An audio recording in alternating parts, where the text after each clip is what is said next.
Se considerarmos as condições da vida astral de um homem, haverá 2 fatores importantes a serem levados em conta.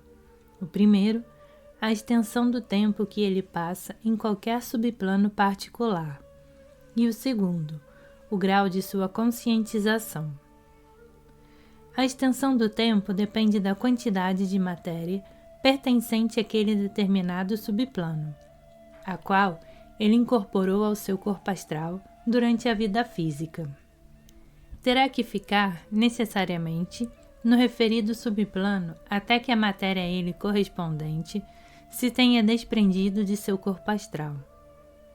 Durante a vida física, conforme vimos anteriormente, a qualidade do corpo astral que o homem constrói para si próprio é determinada diretamente pelas suas paixões, desejos e emoções, e indiretamente pelos seus pensamentos, bem como pelos seus hábitos físicos, alimento, bebida, higiene, continência e etc.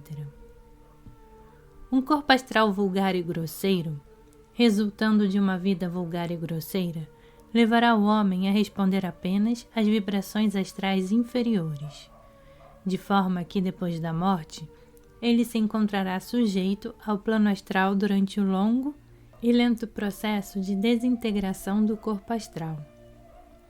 Por outro lado, um corpo astral aprimorado, criado por uma vida pura e aprimorada, levará o homem a ser insensível às vibrações grosseiras e baixas do mundo astral e responsivo apenas às suas influências superiores. Consequentemente, ele terá muito menor transtorno em sua vida após a morte e sua evolução se processará rápida e facilmente. O grau de conscientização depende do grau até o qual ele vivificou e usou a matéria do subplano particular em sua vida física. Se durante a vida terrena a natureza animal foi afagada e teve permissão para fazer excessos, se o aspecto intelectual e o espiritual foram negligenciados ou sufocados, então o corpo astral, ou de desejo, persistirá por um longo tempo após a morte física. Por outro lado, se o desejo foi dominado e cerceado durante a vida terrena, se foi purificado e treinado para obedecer à natureza superior, pouco haverá então para energizar o corpo astral, e ele rapidamente se dissolverá, desintegrando-se. O homem médio, contudo, de forma alguma libertou-se de todos os seus desejos inferiores antes da morte, e, consequentemente, é necessário que tenha um longo período nos vários subplanos do plano astral, para que as forças por ele geradas se exaurem e libertem assim o ego superior. O princípio geral é que, quando o corpo astral exauriu suas atrações em um nível, a parte maior de suas partículas mais grosseiras tomba, e ele se encontra em afinidade com um estado de certa forma superior de existência. Sua gravidade específica, por assim dizer, está constantemente diminuindo, e assim vai continuamente subindo da camada densa para as mais leves, detendo-se apenas quando fica exatamente equilibrada a cada tempo. Estar em dado subplano no mundo astral é ter desenvolvido sensibilidade das partículas do corpo astral que pertencem àquele subplano. Ter perfeita visão do plano astral significa ter desenvolvido sensibilidade em todas as partículas do corpo astral, de forma que todos os subplanos ficam simultaneamente visíveis. Um homem que levou uma vida boa e pura, cujos sentimentos e aspirações foram espirituais e destituídos de egoísmo, não se sentirá atraído pelo plano astral, e se for deixado inteiramente a sós, pouco encontrará que o mantenha ali, ou que desperte nele uma atividade, mesmo pelo período relativamente curto de seu estágio. Suas paixões terrenas, tendo sido dominadas durante a vida física, e sua força de vontade, tendo sido dirigida para canais superiores, a pouca energia de desejo inferior para ser descartada no plano astral. Assim, seu estágio ali será muito curto, e é mais provável que tenha pouco mais do que uma sonolenta semiconsciência, até que mergulhe no sono, durante o qual seus princípios mais altos finalmente se libertem do corpo astral e ingressem na vida de beatitude do mundo celestial. Se nos expressarmos mais tecnicamente, diremos que durante a vida física, Manas purificou Kama, com o qual estava entretecida, de forma que depois da morte, tudo quanto restou de Kama foi um simples resíduo, facilmente descartável pelo ego, que se está retirando. Um homem assim teria pouca consciência no plano astral. É bastante possível que um homem possa, como resultado de suas encarnações anteriores, ter grande quantidade de matéria astral grosseira em seu corpo astral. Mesmo que tenha sido educado e tenha conduzido sua vida de forma a não vivificar aquela matéria grosseira, e embora muita dessa matéria possa ter sido descartada e substituída por matéria mais refinada, ainda assim, bastante dela ficou. Consequentemente, o homem terá de permanecer em um plano astral inferior durante algum tempo, até que realmente a matéria grosseira seja descartada. Porém, já que tal matéria não foi vivificada, ele terá pouca consciência e dormirá praticamente durante o período em que ali permanecer. Há um ponto conhecido como ponto crítico entre cada par de subestados de matéria. O gelo pode ser levado a um ponto em que um menor acréscimo de calor o tornará liquefeito. A água pode ser levada a um ponto em que um menor acréscimo de calor pode transformá-la em vapor. E assim, cada subestado de matéria astral pode ser levado a um ponto de finura, no qual qualquer refinamento adicional o transformaria no subestado próximo mais alto. Se um homem fez isso para cada subestado da matéria de seu corpo astral, de forma que ele foi purificado até o último grau possível de delicadeza, então o primeiro toque da força desintegradora despedaça sua coesão e leva à condição original, deixando-o imediatamente livre para passar ao subplano seguinte. Sua passagem através do plano astral será assim de uma rapidez inconcebível, e ele atravessará o plano de uma forma virtualmente instantânea, seguindo para o estado mais alto do mundo celestial. Todas as pessoas, depois da morte, têm de passar por todos os subplanos do plano astral, em seu caminho para o mundo celestial. Mas o serem ou não conscientes de todos eles, e em que extensão o seriam, dependerá dos fatores citados. Por essas razões, é claro que a soma de consciência que um homem possa ter no plano astral e o tempo que ali irá passar em seu caminho para o mundo celestial pode variar dentro de limites muito amplos. Há alguns que passam ali apenas algumas horas ou dias, outros permanecem por muitos anos, até mesmo durante séculos. Para uma pessoa comum, 20 ou 30 anos no plano astral, depois da morte, é uma razoável média.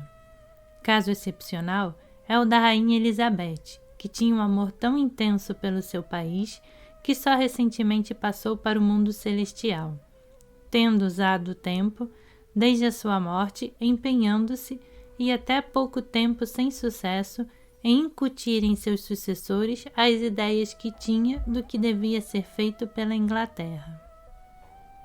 Outro exemplo notável foi o da Rainha Vitória, que passou muito rapidamente pelo plano astral, seguindo para o mundo celestial. Sua rápida passagem, sendo devida indubitavelmente pelos milhões de amorosas e gratas formas pensamentos que lhe foram enviadas, bem como a sua bondade inata. A questão geral do intervalo entre vidas terrenas é complicada. Aqui, só poderemos tocar brevemente na porção astral desses intervalos. Para maiores detalhes, o estudante é remetido ao livro A Vida Interior, de C.W. Leadbeater. 3 fatores principais têm de ser levados em conta. Primeiro, a classe do ego. Segundo, a forma da sua individualização. E terceiro, a extensão e a natureza de sua última vida terrena. Geralmente falando, um homem que morre jovem terá um intervalo menor do que um que morra em idade avançada, mas é provável que tenha uma vida astral proporcionalmente mais longa, porque muitas das fortes emoções que se exaurem na vida astral são geradas na parte inicial da vida física. Devemos recordar que no mundo astral, nossos métodos comuns de medir o tempo mal podem ser aplicados. Mesmo na vida física, a ansiedade e a dor se estendem por horas que parecem infinitas, e no plano astral, essas características se exageram ao cêntuplo. No plano astral, um homem só pode medir o tempo pelas suas sensações. A falsa ideia da danação eterna veio da distorção desses fatos. Vimos assim que tanto o tempo de permanência como a soma de consciência mantida em cada nível do plano astral dependem muitíssimo do tipo de vida que o homem teve no mundo físico. Outro fator de grande importância é a atitude mental do homem depois da morte física. A vida astral pode ser dirigida pela vontade, tal como pode sê-la a vida física. Um homem com pouca força de vontade e iniciativa é tanto no mundo astral como no mundo físico, e muito, a criatura do ambiente que criou para si. Um homem determinado, por outro lado, pode sempre fazer o melhor das suas condições de viver sua própria vida, apesar delas. Um homem, portanto, não se livra de suas más tendências no mundo astral, a não ser que trabalhe positivamente para esse fim. Se não fizer esforços definidos, terá de sofrer necessariamente as consequências dessa sua incapacidade de satisfazer os desejos que só podem ser atendidos por intermédio do corpo físico. Com o correr do tempo, esses desejos diminuem e morrem, simplesmente por causa da impossibilidade de satisfazê-los. O processo, contudo, pode ser muitíssimo acelerado, assim que o homem compreenda a necessidade de livrar-se dos maus desejos que o retêm e faça o esforço necessário para isso. Um homem ignorante do verdadeiro estado das coisas habitualmente fica a remoer seus desejos, encompridando assim a vida desses desejos, e com isso agarra-se desesperadamente às partículas grosseiras da matéria astral, por tanto tempo quanto puder, porque as sensações relacionadas com ela parecem mais aproximadas daquelas que dá a vida física, e pelas quais ele ainda anseia. O procedimento certo para ele, naturalmente, é matar os desejos terrenos e recolher-se em si mesmo, o mais depressa possível. Mesmo o conhecimento meramente intelectual das condições da vida astral e, afinal, das verdades teosóficas em geral, é de inestimável valor para um homem, em sua vida após a morte. É da mais alta importância que, depois da morte física, um homem possa reconhecer claramente que ele se está recolhendo continuamente em direção do ego, e, consequentemente, que deve libertar seus pensamentos, tanto quanto possível, das coisas físicas, fixando sua atenção nas coisas espirituais com as quais se ocupará. Quando, em devido tempo, passar do plano astral para o plano mental ou mundo celestial. Muitas pessoas, infelizmente, recusam voltar seus pensamentos para o alto e se agarram aos assuntos terrenos com desesperada tenacidade. Com a passagem do tempo, paulatinamente e no curso normal da evolução, elas perdem contato com os mundos inferiores. Contudo, lutando a cada passo do caminho, causam a si próprias muito sofrimento desnecessário e adiam seriamente seu progresso. Nessa oposição ignorante ao curso natural das coisas, a posse de um cadáver físico dá assistência a um homem, tal cadáver servindo como uma espécie de sustentáculo no plano físico. Alguns exemplos típicos da vida astral após a morte ilustrarão melhor a natureza e a base lógica daquela vida. Um homem comum, sem destaque algum, nem especialmente bom, nem especialmente mau, de forma alguma é transformado pela morte, mas permanece descolorido como antes. Consequentemente, não terá sofrimento especial nem especial alegria. Na verdade, pode achar aquela vida bem monótona, porque, não tendo cultivado interesses particulares durante a vida física, nenhum interesse tem em sua vida astral. Se durante a vida física não se ocupou senão da tagarelice vazia, do esporte, dos negócios ou dos trajos, quando tais coisas não forem mais possíveis, ele se irá encontrar, naturalmente, com o tempo a lhe pesar nas mãos. Entretanto, um homem que tem fortes desejos de qualidade inferior, que foi, por exemplo, um bêbado ou um sensual, estará em condições bem piores. Não só seus anseios e desejos permanecerão com ele. Lembremo-nos de que os centros de sensação estão situados em cama, e não no corpo físico. Como serão mais fortes do que nunca, porque sua força integral expressa-se na matéria astral, e não se está mais empregando parte dessa matéria para pôr em movimento as pesadas partículas físicas. Estando na mais baixa e depravada condição da vida astral, um homem assim parece com frequência estar ainda suficientemente próximo do físico para ser sensível a certos odores, embora a titilação produzida seja suficiente apenas para excitar ainda mais seu louco desejo e tantalizá-lo ao ponto do frenesi. Porém, como não mais possui o corpo físico, através do qual, e apenas através dele, seus desejos podem ser saciados, não tem possibilidade de aplacar sua terrível sede. Daí, as inúmeras tradições do fogo do purgatório, encontradas em quase todas as religiões, que não deixam de ser adequadas como símbolos para as torturantes condições que descrevemos. Tais condições podem durar por longo tempo, já que só desaparecem paulatinamente por exaustão. A base racional e a justiça automática de todo o processo é clara. O homem criou, ele próprio, as suas condições por suas próprias ações e determinou o grau exato de seu poder e duração. Ademais, essa é a única forma pela qual ele pode livrar-se de seus vícios, porque se reencarnasse imediatamente, iniciaria sua próxima vida precisamente como terminou a precedente, isto é, como escravo de suas paixões e apetites, e a possibilidade de jamais conseguir o domínio de si mesmo estaria consideravelmente reduzida.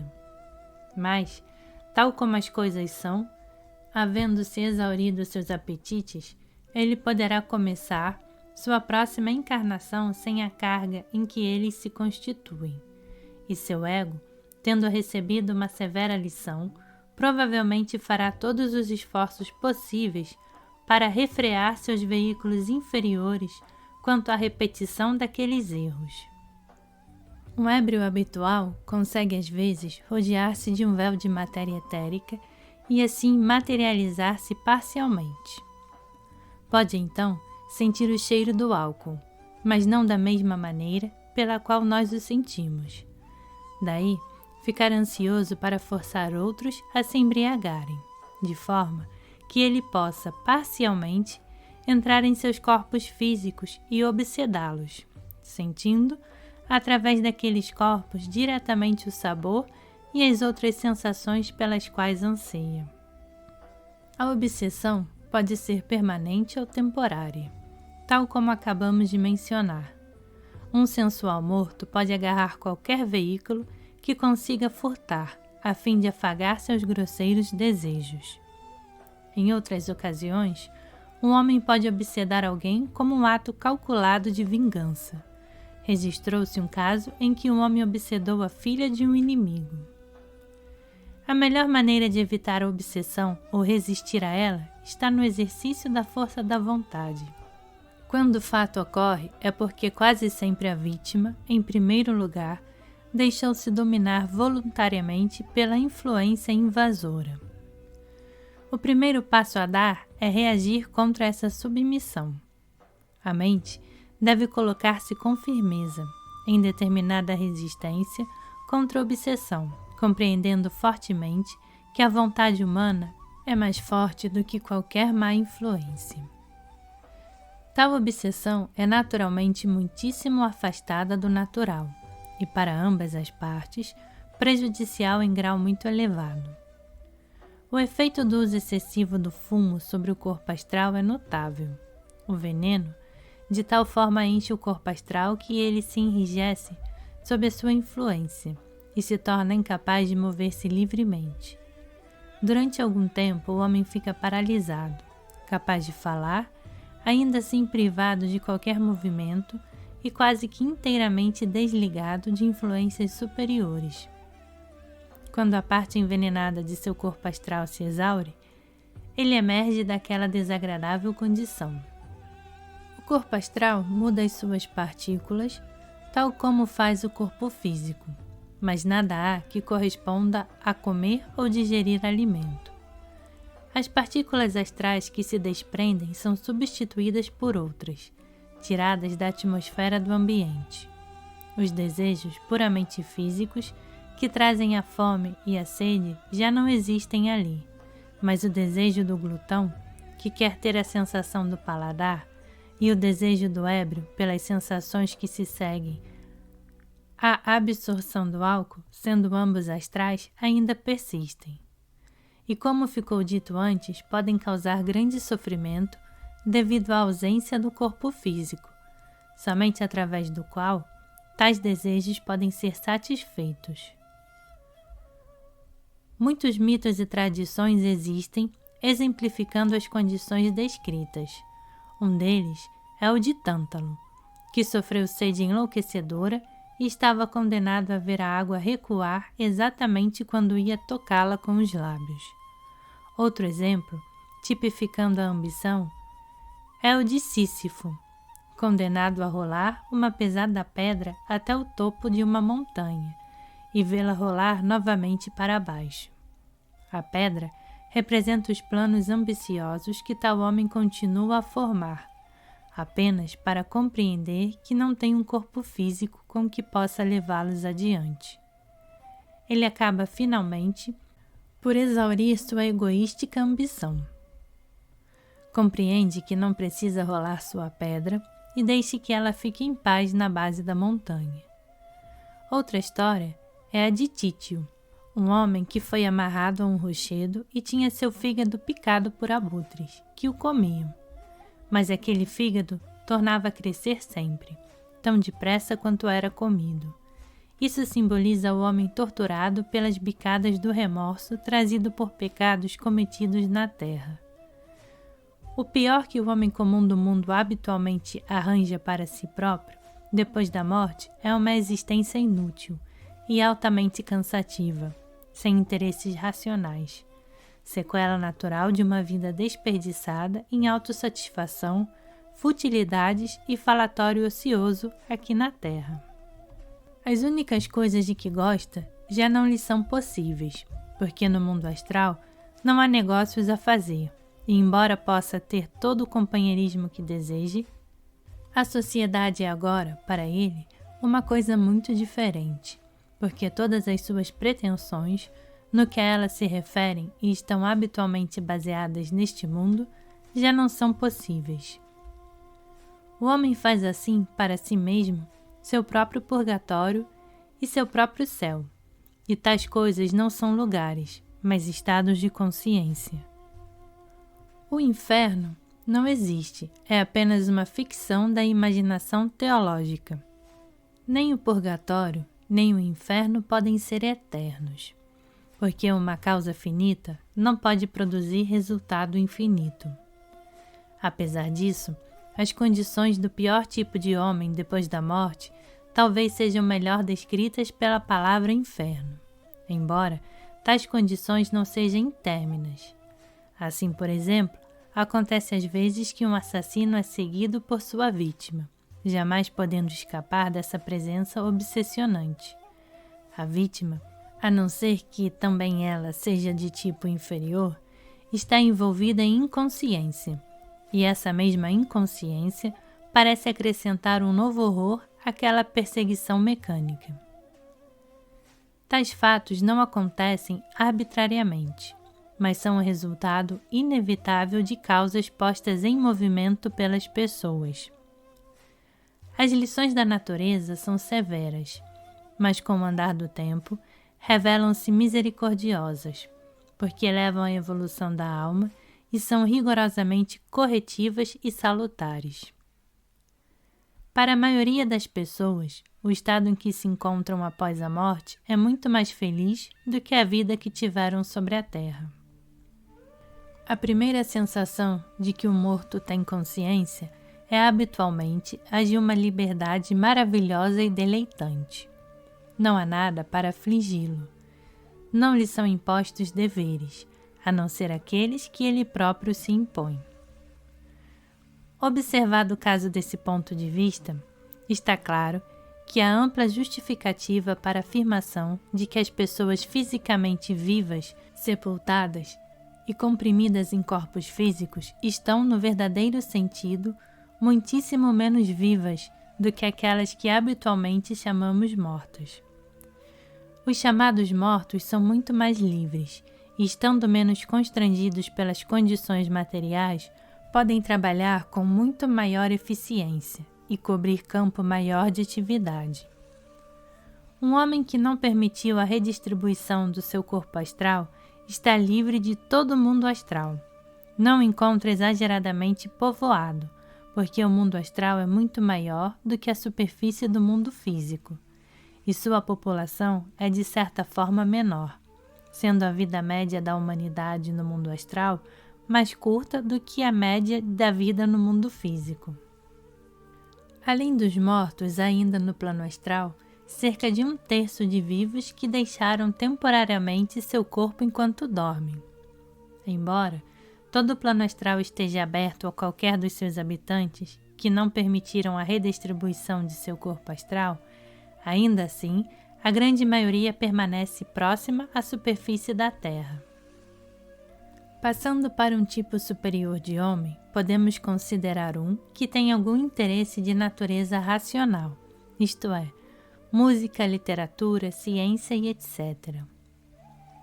Não mais existindo a necessidade de passar uma grande proporção de cada dia ganhando a vida, o homem está livre para fazer precisamente aquilo de que gosta, tanto quanto for capaz de realização sem a matéria física. Na vida astral, é possível não só ouvir os maiores músicos, mas ouvir muito mais música do que antes, porque há no mundo astral outras e mais amplas harmonias do que os ouvidos físicos relativamente embotados podem captar. Para o artista, todo o encantamento do mundo astral superior está aberto para seu gozo. Um homem pode rápida e facilmente mover-se de um lugar para o outro e ver as maravilhas da natureza com muito maior facilidade. É óbvio, do que jamais poderia fazê-lo no plano físico. Se ele é um historiador ou um cientista, as bibliotecas e os laboratórios do mundo estão à sua disposição. Sua compreensão dos processos naturais será mais completa do que jamais fora, porque ele agora pode ver tanto o interior como o exterior dos trabalhos e muitas das causas das quais antes apenas conhecia os efeitos. Em todos esses casos, a satisfação é grandemente aumentada porque não há fadiga possível. Um filântropo pode considerar seu trabalho beneficente mais vigorosamente do que jamais o fizera e sob melhores condições do que no mundo físico. Há milhares de criaturas que ele pode auxiliar e com maior certeza de estar propiciando o real benefício. É bastante possível para qualquer pessoa, depois da morte, dispor-se ao estudo no plano astral, adquirindo assim ideias inteiramente novas. Desta forma, há pessoas que podem tomar conhecimento da teosofia pela primeira vez no mundo astral. Há registro de um caso em que uma pessoa dedicou seu estudo da música naquele plano, embora tal coisa seja pouco comum. Em geral, a vida no plano astral é mais ativa do que no plano físico, sendo a matéria astral mais vitalizada do que a matéria física, e a forma apresentando-se mais plástica. As possibilidades, tanto de entretenimento como de progresso, são sob todos os aspectos muito maiores no plano astral do que no plano físico.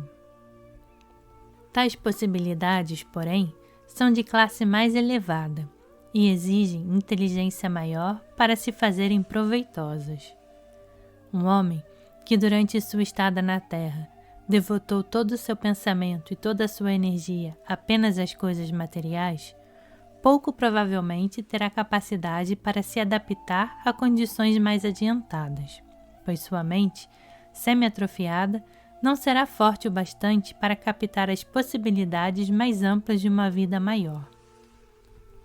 Um homem cuja vida e interesses foram de tipo superior estará em condições de fazer progresso maior em poucos anos de vida astral, do que jamais poderia fazer nos anos da mais longa das vidas físicas. Sendo os prazeres astrais muito maiores do que os do mundo físico, há o perigo de que as pessoas se voltem para eles, em prejuízo do caminho do progresso. Mesmo as satisfações da vida astral, entretanto, não apresentam sério perigo para os que compreenderam um pouco daquilo que é mais alto. Depois da morte, um homem deve tentar passar através dos níveis astrais o mais rapidamente possível, de forma compatível com a sua utilidade, e não ceder aos refinados prazeres que eles oferecem, como não cederia aos do mundo físico. Qualquer homem desenvolvido é, sob todos os aspectos, tão ativo durante a vida astral após a morte, como foi na sua vida física. Pode, indiscutivelmente, ajudar ou bloquear seu próprio progresso, e o de outros, tanto após a vida como antes. E, consequentemente, está todo o tempo gerando karma da mais alta importância. Na verdade, a consciência de um homem que está vivendo inteiramente no mundo astral é habitualmente muito mais definida do que o foi durante sua vida astral quando adormecido, o que o capacita mais a pensar e agir com determinação, de forma que suas oportunidades de criar bom ou mau karma são maiores.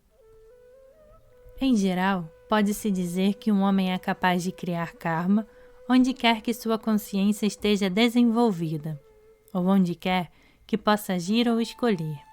Assim, as ações realizadas no plano astral podem produzir frutos kármicos para a próxima vida terrena.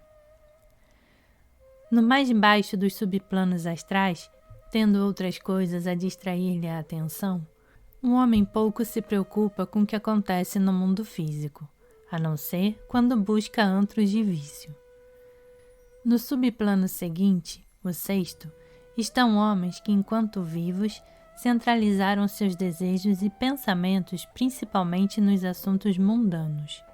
Consequentemente, ainda pairam em torno das pessoas e lugares com os quais estiveram mais ligados quando na Terra, e podem ter consciência de muitas coisas sobre eles. Nunca, todavia, veem a própria matéria física, mas sempre a sua contraparte astral. Assim, por exemplo, um teatro cheio de gente tem sua contraparte astral, que é visível às entidades astrais. Não poderiam, contudo, ver, tais como os vemos, os costumes ou as expressões dos atores e as emoções dos artistas, já que são simuladas e não reais, e não podem fazer impressão no plano astral. Os que estão no sexto subplano, que fica sobre a superfície da Terra, encontram-se rodeados pelas réplicas astrais das montanhas, árvores e lagos, que fisicamente existam. Nos 2 subplanos seguintes, o quinto e o quarto, essa consciência dos acontecimentos físicos também é possível, embora em grau que vai rapidamente diminuindo. Nos 2 subplanos seguintes, o terceiro e o segundo, o contato com o plano físico só pode ser obtido por um esforço especial de comunicação através de um médium. Do primeiro subplano, o mais alto, mesmo a comunicação através de um médium seria muito difícil. Os que vivem em subplanos mais altos quase sempre se munem das cenas que desejam. Assim, num trecho do mundo astral, há homens que se rodeiam de paisagens de sua própria criação. Outros aceitam paisagens já feitas, construídas por outros. Há casos em que homens constroem para si próprios cenas descritas em suas várias escrituras religiosas, tentando a desajeitada fabricação de joias nascendo de árvores, de mares de vidro mesclado com fogo, de criaturas cheias de olhos por dentro e de deidades com centenas de braços e cabeças. No lugar que os espíritas chamam Terra de Verão, as pessoas da mesma raça e da mesma religião tendem a manter-se reunidas depois da morte, tal como eram na vida terrena, de forma que há uma espécie de rede de terras de verão sobre países, a que pertenceram as pessoas que os criaram, sendo formadas comunidades amplamente diferentes uma das outras, tal como se dá com comunidades semelhantes na Terra. Isso se deve não só à afinidade natural, mas também ao fato de que as barreiras da linguagem ainda existem no plano astral. Esse princípio se aplica realmente ao plano astral em geral. Assim, numa sessão espírita no Ceilão, verificou-se que as entidades que se comunicavam eram budistas e que, para além do túmulo, tinham encontrado a confirmação de suas preconcepções religiosas. Exatamente como os membros das várias seitas cristãs da Europa. Os homens encontram no plano astral não apenas suas formas pensamentos, mas as que foram feitas por outros, sendo estas, em alguns casos, o produto de gerações de pensamentos de milhares de pessoas, todas seguindo a mesma linha. Não é fora do comum para os pais empenharem-se em imprimir seus desejos sobre os filhos, isto é, no que se refere a algum relacionamento especial que eles desejam.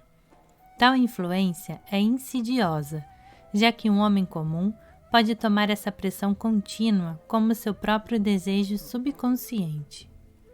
Em muitos casos, os mortos se constituíram em anjos da guarda dos vivos. Mães muitas vezes protegendo seus filhos, maridos protegendo suas esposas e assim por diante, durante muitos anos. Em outros casos, um escritor ou compositor musical mortos podem imprimir suas ideias sobre um escritor ou um compositor que estejam no mundo físico, de forma que muitos livros levados ao crédito dos vivos são realmente o trabalho dos mortos. A pessoa que realmente escreve pode estar consciente da influência, ou pode estar integramente inconsciente dela. Um romancista conhecido diz que suas histórias lhe surgem, não sabe de onde e que, na realidade, não são escritas por ele, mas através dele. Reconhece isso. Há muitos outros provavelmente na mesma situação, porém, que são inconscientes dela. Um médico que morre muitas vezes continua depois da morte a interessar-se pelos seus pacientes, tentando curá-los lá do outro lado, ou passa ao seu sucessor métodos de tratamento que, com suas faculdades astrais recentemente obtidas, sabe que lhes serão úteis. Embora a maioria das pessoas boas comuns, que morrem de morte natural, deixem de ter provavelmente qualquer consciência do que quer que seja físico, já que atravessam rapidamente os estágios inferiores antes de terem despertado a consciência astral, ainda assim, mesmo entre essas pessoas, algumas podem ser atraídas de volta a ter contato com o mundo físico em virtude de grande ansiedade sobre alguém que ali ficou. O desgosto de parentes e amigos também pode atrair a atenção de quem passou para o plano astral e tende a trazê-lo de volta ao contato com sua vida terrena. Essa tendência a descer cresce com o uso, e o homem irá com certeza usar sua vontade para se manter ligado ao mundo físico. Durante algum tempo, seu poder de observar as coisas terrenas aumentará, mas a seguir irá diminuindo e ele sofrerá provavelmente ao sentir esse poder evadindo-se dele. Em muitos casos, as pessoas não só causam a si próprias uma quantidade imensa de dor inteiramente desnecessária, mas também com frequência prejudicam seriamente aqueles pelos quais choram com intenso e incontrolado desgosto. Durante todo o período da vida no plano astral, seja ele curto ou longo, o homem está ao alcance das influências terrenas. Nos casos que acabamos de mencionar, a dor apaixonada e os desejos de amigos da Terra enviam vibrações ao corpo astral do homem que morreu e, assim, alcançam e acordam sua mente, ou manas inferior. Acordado, assim de seu estado sonhador para a recordação vívida da vida terrena, ele pode tentar comunicar-se com seus amigos da Terra, possivelmente através de um médium. Tal despertar é muitas vezes acompanhada de agudo sofrimento, e seja como for, o processo natural de recessão do ego é retardado. O ensinamento oculto, nem por um momento, aconselha que se esqueça ao morto, mas sugere que a lembrança afetuosa dele é uma força que, se dirigida apropriadamente na intenção de ajudar seu progresso em direção do mundo celestial e sua passagem através de um estado intermediário, pode ser de real valor para ele, enquanto os lamentos não só são inúteis, mas prejudiciais. É com o instinto verdadeiro que a religião hindu realiza suas cerimônias Sraddha e a Igreja Católica suas preces pelos mortos. As preces, como as cerimônias que as acompanham, criam elementais que golpeiam o corpo astral da entidade kamalóquica e apressam-lhe a desintegração, dirigindo-o assim para o mundo celestial. Quando, por exemplo, uma missa é oferecida com definida intenção de ajudar a pessoa morta, ela será sem dúvida beneficiada pelo afluxo de força. O pensamento forte fixado nela atrai inevitavelmente sua atenção. E quando é atraído, a Igreja toma parte na cerimônia e goza de uma boa porção de seus resultados. Mesmo que ainda esteja inconsciente, a vontade do Padre e suas orações dirigem uma corrente de força para a pessoa em questão. Mesmo a sincera oração geral pelo bem dos mortos, como um todo, embora seja provavelmente vaga e, portanto, menos eficiente do que um pensamento mais definido, tem ainda no produto adicional um efeito cuja importância seria difícil exagerar. A Europa pouco sabe do quanto deve aquelas grandes ordens religiosas que se devotam, noite e dia, a orações contínuas pelos fiéis desaparecidos.